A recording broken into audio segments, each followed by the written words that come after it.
Husband and wife ரிலேஷன்ஷிப்ஸில் ரெண்டு extreme இருக்குது. Class வேணும். ஸோ ஃபர்ஸ்ட் கைண்டில் ஒரு over giver and the other spouse is only a receiver. So இவங்க கொடுத்துட்டே இருப்பாங்க அவங்களோட எனர்ஜி, அவங்க டைமு, ஒரு பவுண்டரிஸே இருக்காது. The spouse doesn't give back anything. See what happens. இவங்க கொடுக்க கொடுக்க இவங்க கிட்ட இருக்கிற எனர்ஜி குறைஞ்சிட்டே வரும். இந்த வாழ்க்கை போயிட்டே இருக்கும் till at a point இவங்க கம்ப்ளீட்லி ட்ரெயின் அவுட் ஆயிடுவாங்க. Finally one person is made to feel very hollow. எப்பயுமே சோகமாகவே இருப்பாங்க. போக போக டிப்ரெஷனுக்கு போகிறதுக்கும் சான்ஸ் இருக்கு. So at one point both the spouse, both the partners will be left empty. இதை பாதி ஊத்திடுங்க. இது செகண்ட் கைண்ட் ஆஃப் சினாரியோ. ரெண்டு பார்ட்னர்ஸுமே they will be self sufficient.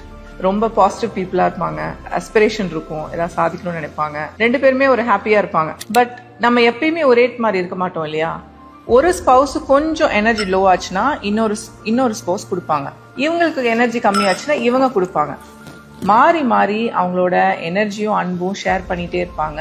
ஈக்குவலா எல்லாத்தையுமே ரெஸ்பான்சிபிலிட்டிலேருந்து எனர்ஜிலேருந்து எல்லாமே ஷேர் பண்ணுவாங்க. நீங்க பாத்தீங்கன்னா இவங்க எப்பயுமே ஹாப்பியா இருப்பாங்க. Because their cup is always full. They'll keep sharing the energy in a positive way and they'll be always happy, they'll be satisfied, and it's an ideal marriage.